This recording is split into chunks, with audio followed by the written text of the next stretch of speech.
ঢাকা কারণ বাজার কাঁঠাল বাগানের ডালের বর্তমান পরিস্থিতি খুব ভয়াবহ। সবাই দোয়া করবেন আল্লাহ যেন এই বন্যা থেকে আমাদেরকে হেফাজত করে। বন্যার পরিস্থিতি খুব ভয়াবহ। ঢাকায় কালকে রাত থেকে বৃষ্টি শুরু হয়েছে, এখনো বৃষ্টি থামতেছে না, ঝড় তুফান।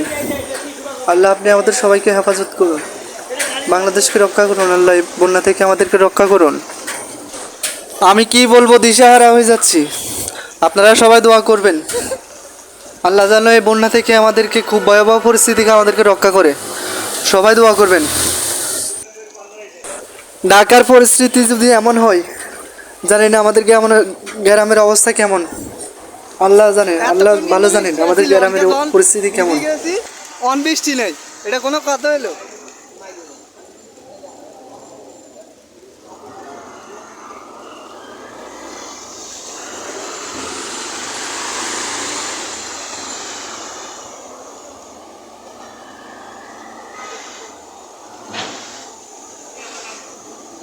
আয়ুক আয়ুক আয়ুক